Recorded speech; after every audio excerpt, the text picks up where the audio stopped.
रात के 2 बजे जब पूरी दुनिया सो रही थी, हवेली की दीवारें सुबकने लगीं। उन दरारों से गाढ़ा खून टपकने लगा और एक रूह कांप देने वाली आवाज अर्जुन के ही गले से निकली। ये शरीर, ये घर अब मेरा है। ये कहानी है शिमला के पास बसे एक छोटे से गांव नीलधारा की। यहाँ के पुराने डाक बंगले में सक्सेना परिवार रहता था। रिटायर्ड फौजी विक्रम जी, उनकी पत्नी सुजाता और उनके 2 बेटे अर्जुन और समीर। शहर की भीड़भाड़ से दूर यहाँ की वादियों में सब सुकून तलाश रहे थे, पर उन्हें क्या पता था कि सुकून की चादर के नीचे मौत का सन्नाटा छिपा है। एक सुबह जब सूरज की पहली किरण अर्जुन के चेहरे पर पड़ी तो उसने आईने में खुद को देखा और सिहर गया। उसके गले पर काले नीले धब्बे थे, जैसे रात के अंधेरे में किसी ठंडी उंगलियों ने उसका गला भींचा हो। अर्जुन ने कांपती आवाज में खुद से कहा, ये निशान, ये दर्द, क्या मैं रात को बिस्तर से गिरा? नहीं, ये चोट नहीं, ये तो कुछ और है। बेटा अर्जुन, नाश्ता कर ले, देर हो जाएगी।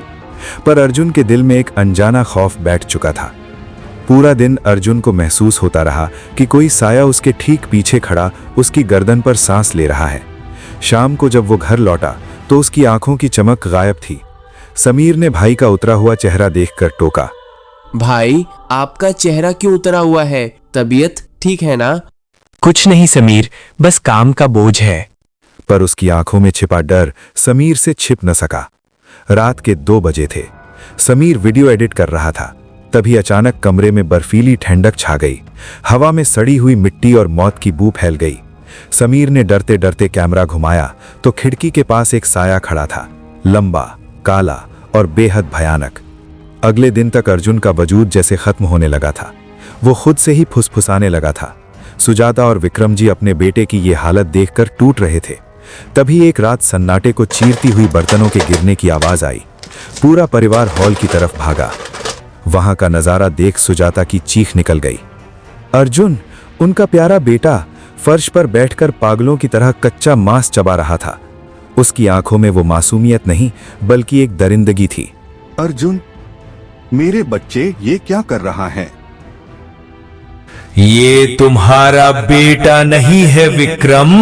इस मिट्टी का हिसाब लेने मैं वापस आया हूँ। ये घर अब मेरा है। मजबूर पिता ने अपने फौजी अनुशासन को किनारे रख अपने बेटे की जान बचाने के लिए अघोरी बाबा भैरवनाथ को बुलाया।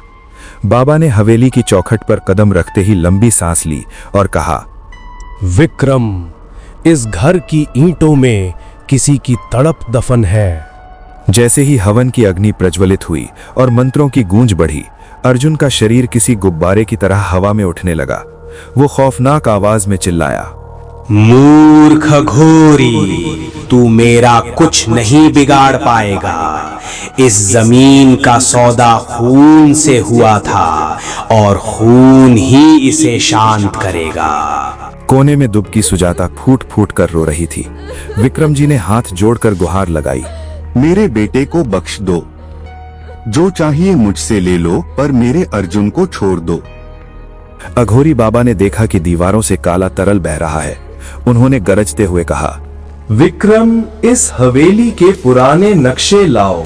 इसके नीचे एक ऐसा राज दबा है जिसे तुम भूल चुके हो। और वे सब भागकर स्टोर रूम के नीचे बने पुराने तहखाने में पहुंचे। जैसे जैसे वे नीचे उतरे, पूरी हवेली जलजले की तरह कांपने लगी। वहां एक नर कंकाल पड़ा था जिसके सीने में लोहे की कील गड़ी थी। ये उस मजदूर की रूह थी जिसे हवेली की मजबूती के लिए बलि चढ़ाया गया था। बाबा ने जैसे ही कील को खींचकर बाहर निकाला, एक भयानक चीख गूंजी और अर्जुन बेदम होकर जमीन पर गिर पड़ा। उसके गले के वो खौफनाक निशान धीरे धीरे ओझल होने लगे। हवेली में गूंजती वो चीखें अब एक दर्द भरी ठंडी आह में बदल गईं। अगली सुबह जब सूरज नीलधारा की पहाड़ियों पर चमका तो सब कुछ सामान्य था। अर्जुन होश में आया। उसे कुछ याद नहीं था, बस उसके शरीर में टूटन और आंखों में थकान थी। अघोरी बाबा ने जाते वक्त विक्रम जी और भरी आवाज में चेतावनी दी, विक्रम, इस हवेली की दीवारें अब भी रोती हैं। जिस घर की नींव बेगुनाह के खून और नाइंसाफी पर टिकी हो, वहां कभी सुकून का चिराग नहीं जल सकता।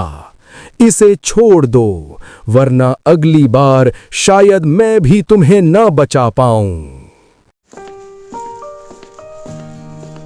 सक्सेना परिवार ने नम आंखों से उस हवेली को आखिरी बार देखा जहां उन्होंने अपने बेटे को लगभग खो ही दिया था।